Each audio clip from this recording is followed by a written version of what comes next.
Two science fiction collectors face off in a galactic battle of wits and skill for the chance of winning a fabulous mystery prize. Today on Collector Showdown. I love this one. Live long and prosper. David read my mind. He read your mind? Oh, sorry. Hopefully the force is with me. Boba Fett Sr.'s the name, bounty hunting's the game. So I secretly called up my posse of secret rabbits. Be afraid, be very afraid. We'll see about that.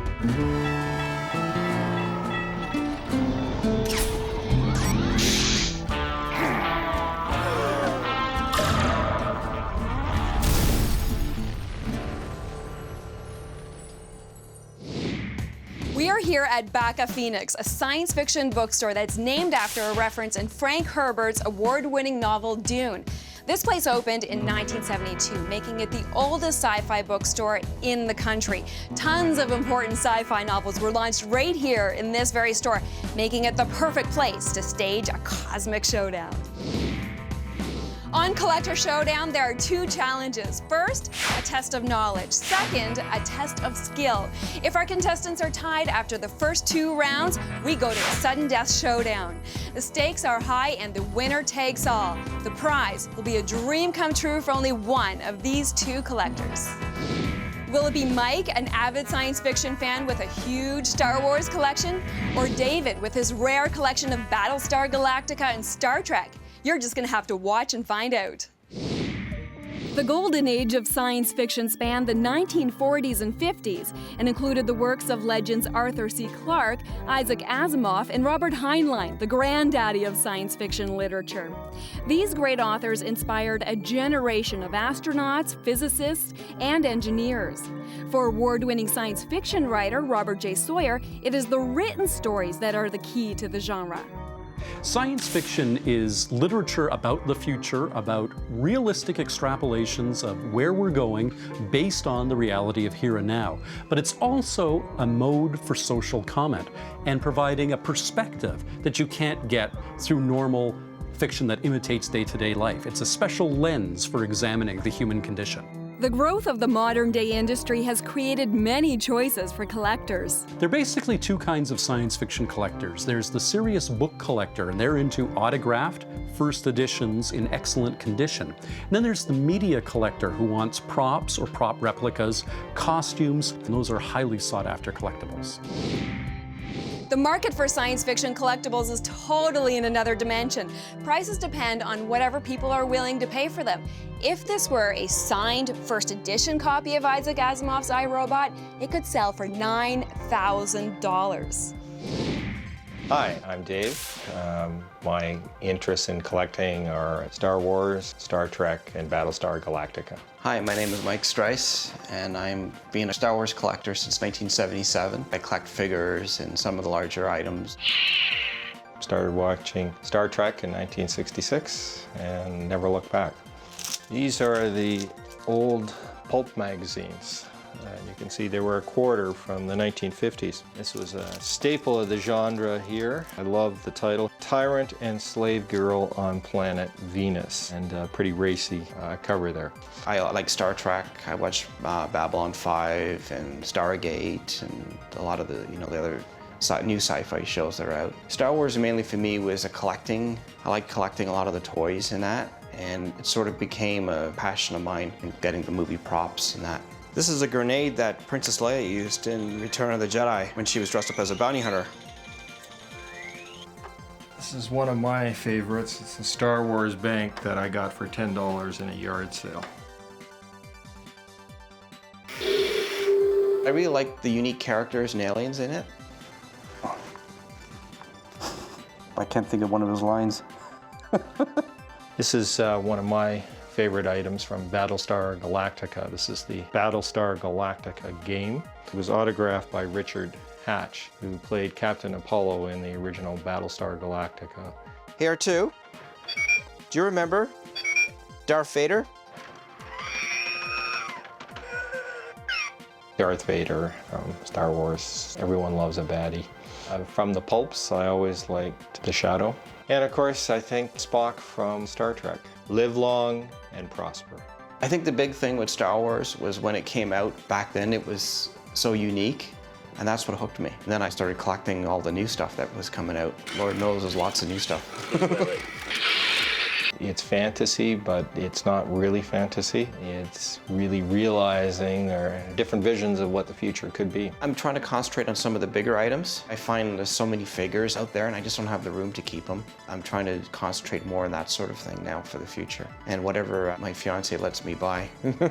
Hi Dave, I'm looking forward to this competition and may the best man win. Be afraid, be very afraid.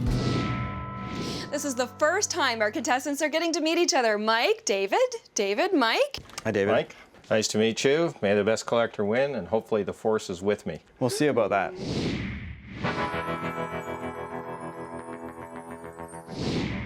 Round 1 is a test of knowledge. I will ask each contestant 9 questions relating to the world of science fiction. Whoever gets the most questions right wins round 1. Who were the 2 actors who portrayed Darth Vader in the original Star Wars film, A New Hope? And I want the man inside the suit and the voice.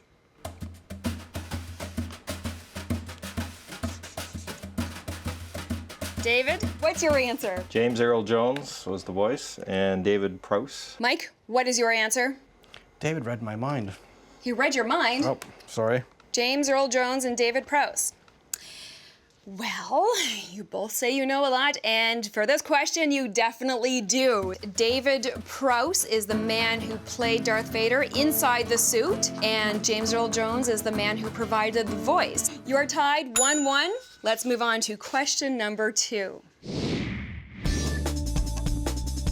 This #1 best-selling 20th century science fiction novel has been filmed twice now.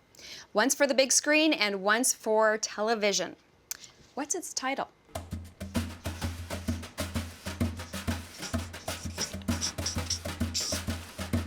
David, what's your answer? Dune. Mike? Just got it the last minute. We're in the nick of time. The answer is Dune. Dune is a science fiction novel written by Frank Herbert, first released in 1965, set far in the future where an intergalactic empire is torn by deadly rivalries. The film came out in 1984 and the TV 3-part miniseries first seen in 2000. Tied, 2-2. Let's see who might take the lead, possibly in the next question. In Star Trek Enterprise, the Enterprise was the first ever human-built Warp 5 capable starship. What was the second such ship called?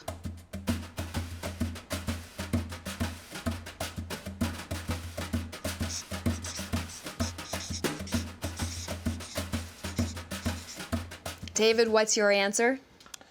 Enterprise D. What's your answer, Mike? Enterprise A. Enterprise A.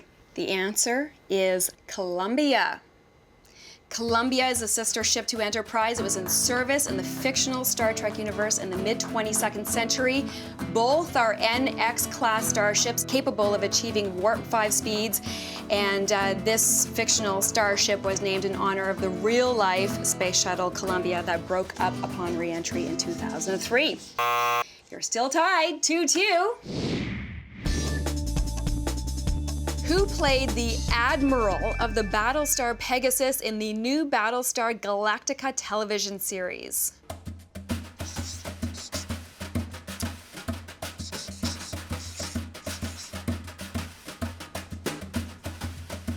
David, who do you think it is? Well, I was going to say Lloyd Bridges, but that's the old, so I went with Edward Olmos. Mike? Yeah, I started with the same thing, Edward Olmos, but then I changed my mind to Richard Hatch. Well, in this question, neither of you got this answer right. The answer is Michelle Forbes. Battlestar Galactica is the name of a TV series that first came out in 1978, but then it was reimagined and reintroduced to TV audiences in 2003. And in the most recent television series, the commanding officer of Battlestar Pegasus was Commander Helena Kane, played by Michelle Forbes. She also had a recurring role on Star Trek The Next Generation as Ensign Ro Laren. You're still tied, 2-2. This is a really fun one. Who are Cy Snoodles, Max Rebo, and Droopy McCool?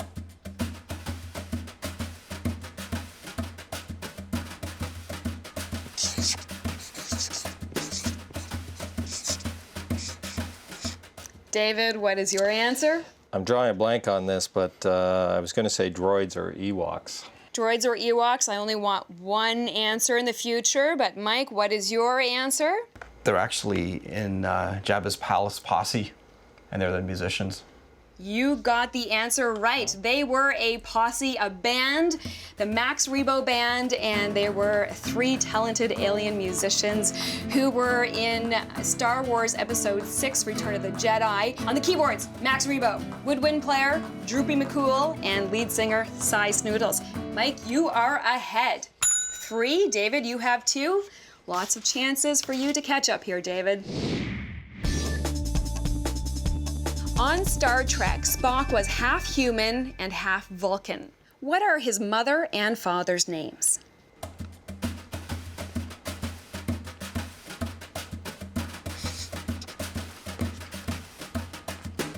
These are getting tougher, not easier. I know. I promise you there are a couple of easy ones coming up. David, what's your answer? Well, I'm guessing here with a question mark, but Sarek and Marion? Mike, what's your answer? Mine is Sarek, and I don't know. Well, you both got this answer half right. You're right on the money with Sarek being the Vulcan father of Spock, but his mother's name was Amanda. She is human, and of course, Spock always had that eternal personal struggle going on between his logical Vulcan self and his more emotional human self. Neither of you got this answer right. Mike, you are still ahead. 3. David, you have 2. Who provided the voice of Yoda?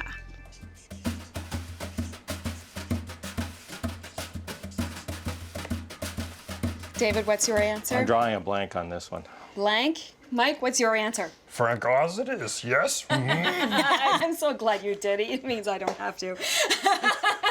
Very good. And the answer is Frank Oz. Yoda is one of the most memorable characters in the entire Star Wars universe, and Frank Oz, who's actually done tons of work with Jim Henson's Muppets as a puppeteer and the voice of Miss Piggy, he is the genius behind the small but mighty Jedi Master. Mike, you are ahead 4, David 2. There are 2 questions left, so David, if you get these 2 questions right, and Mike, you do not, we tie round 1. And whoever wins round 2 gets to take the whole showdown and claim the fabulous mystery prize. What was the computer called in the movie 2001: A Space Odyssey? David, what's your answer? Hal. Mike? Hal. And the answer here is HAL. HAL 9000 was the artificially intelligent onboard computer character in the spaceship Discovery in the movie 2001: A Space Odyssey. And HAL stands for Heuristic Algorithm, which basically means in computer terms, an algorithm that finds solutions really quickly. Mike, you have 5. David, you have 3. Mike, that means you win round 1 of Collector Showdown. Excited I am, yes. I love that one.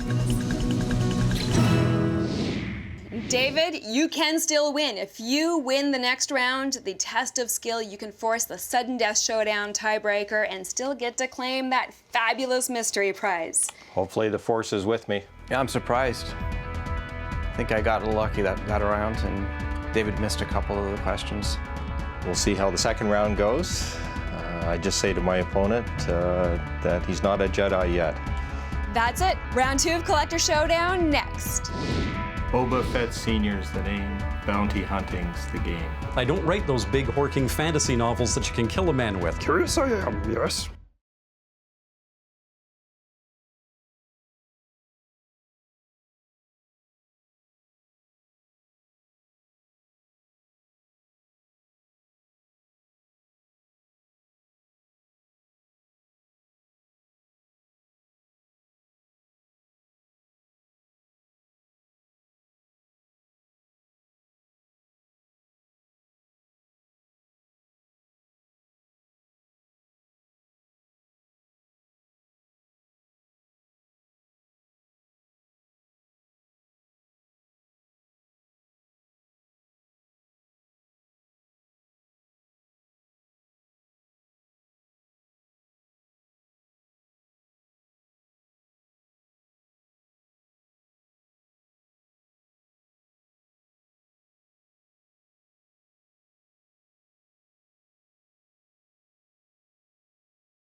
In round 1 of Collector Showdown, Mike defeated David in the test of knowledge. Now David needs to win round 2, the test of skill, to stay in the game. As you know, science fiction plots can be really far out there. We are going to test your imagination in this skills challenge. I'm going to provide you both with a scenario. In this scenario, you are each going to be the main character in this problematic situation, and you're going to need to find a way out of this problem by writing a monologue that's going to be the response. But there is more. Once you've completed the monologue, I want you to read it out loud and act it out. And whoever has the best solution to the problem and gives the most convincing and passionate performance will win round 2 of Collector Showdown, the Skills Challenge.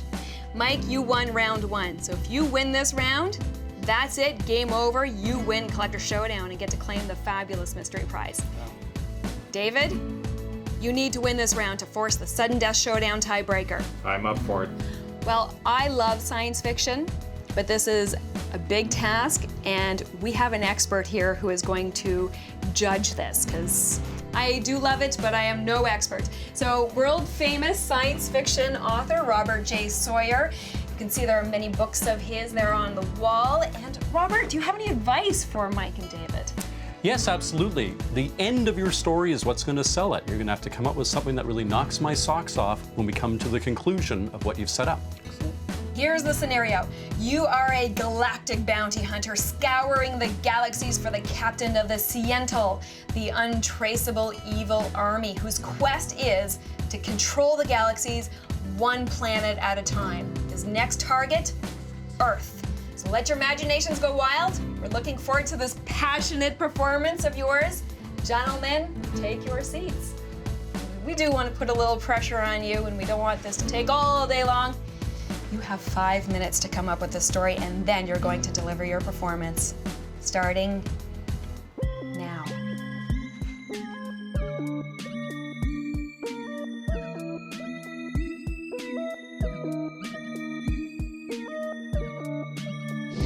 You know what?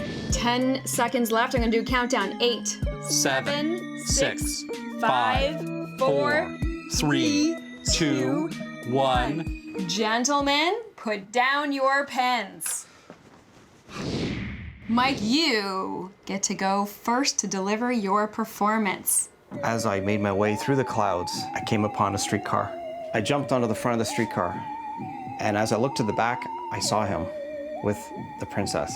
So I secretly called up my posse of secret rabbits to come and help me. Tonks, Remus, Mooney, and Snuffles. Guys, you know what you have to do. So the rabbits jumped into action. They chased down the streetcar, and they were able to get in through the back and pull the princess free. Sientar came up to me, and in an evil voice he said to me, "Now, we will meet, and you will face your destiny, young one." So we began to fight. I looked around to see what I can find, and there I saw one of Robert's novels. I grabbed it and whacked him over the head with the book, and we all lived happily ever after.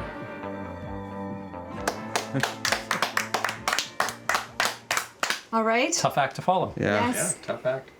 All right, gentlemen, change positions. Boba Fett Sr.'s the name. Bounty hunting's the game. I've been around a long time, and I love this job, vaporizing the scum and villainy of this galaxy. And now the evil Siental Empire and their Sky Marshal.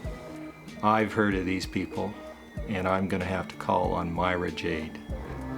Another bounty hunter, young, beautiful, easy on the eyes, and willing to do anything if there's enough credits involved. What's the plan? What's the plan? As Sun Tzu said in The Art of War, we need deception. We'll have to take Earth, disguise it, put it in front of a galactic black hole, lure the Sky Marshal and his evil hordes to that black hole. Just like that, the projection of Earth disappears, the black hole's gravity pulls them towards it. Boom, end of Sky Marshal. below credits. All right. All right, gentlemen, come on in. It's time to hear what the expert judge has to think of your performances and your stories. Now, Robert, why don't we start with Mike, since he was the first to deliver? And that's a very difficult thing to do, is to go first in a competition like this. I enjoyed what he presented a lot. He certainly had a lot of interesting ideas in it there. It was very contemporary in its setting, though. He brought it right down to the here and now. And although I very much appreciated him throwing in a reference to a Robert J. Sawyer book, we'll have to see how that stacks up against what his opponent came up with. Now, David. David took this in another direction. David decided to fully embrace the science fictional aspects of this, and he got us black holes, and he got us outer space. I was a little thrown at first by the reference to Sun Tzu and the Art of War in the same universe as Boba Fett, because Boba Fett is a long time ago in a galaxy long before Sun Tzu, so as a science fiction guy, I'm always watching for that internal consistency, so it was quite an evenly matched team, I thought. Mike, you won round one. If you win this test of skill, that's it, game over. You win the Collector Showdown and get to claim the fabulous mystery prize. And David, if you take this, you forced a sudden death showdown tiebreaker, and you can still claim the fabulous mystery prize. Now it's time. Well, not only because it's more dramatic this way, but also I gotta say because the presentation was a little more sprightly and the science fiction elements were a little better integrated. And you know, I don't write those big horking fantasy novels that you can kill a man with. I write nimble, thin science fiction books. So I've gotta go over here with Dave as the guy who, for me, convinced me the most in his little presentation there, which I guess does mean we go to sudden death. Congratulations, David. You won round two of Collector Showdown. You win this round, David. Congratulations. Well, let's see who the force is with in the sudden death showdown tiebreaker. That's the best I could come up with in 5 minutes. It's not my bag, baby. I just completely messed up. I had a sort of an idea and a conclusion, but the middle, I had no idea what I was doing and what I was gonna say. In the sudden death showdown, our contestants have to correctly identify characters in a series of pictures. If they both get it right, we continue. If they both get it wrong, we continue. The first to give a correct answer when the other one does not wins the showdown and gets to claim the fabulous mystery prize. This is the sudden death showdown tiebreaker. This is what it all comes down to, gentlemen. Mike, you won round one, the test of knowledge. David, you won round two, the test of skill. That's why we're here, to see who is going to be the winner of Collector Showdown and get to claim the fabulous mystery prize. Gentlemen, may the best man win. All right, here we go.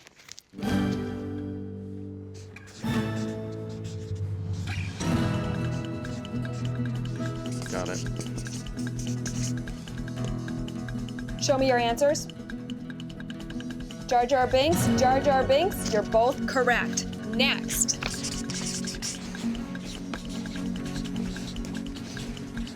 Show me your answers, gentlemen.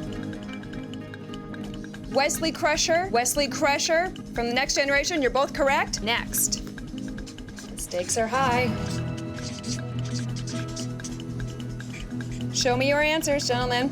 Well, I couldn't remember his name, but Yeah, Mike? I'm upside down and blank too. Well, you both got it wrong. We move on. By the way, Walter Skinner, X-Files.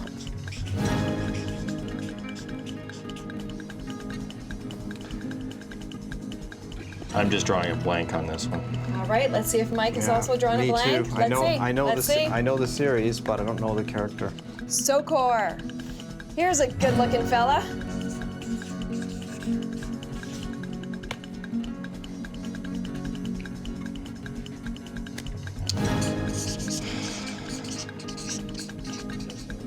Will this be the character that will determine the winner? Show me your answers. He's one of my favorite characters. I had no idea. I thought it was Babylon 5. You're lucky he's one of your favorite characters because that is right. It is Morn from Star Trek Deep Space Nine. Congratulations, Mike. Thank you. You are the winner of Collector Showdown. Thank you. Wow. Congratulations. Thank you.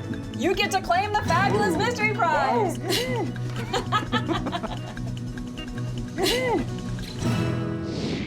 David, valiant effort. Well, thank you. Valiant effort.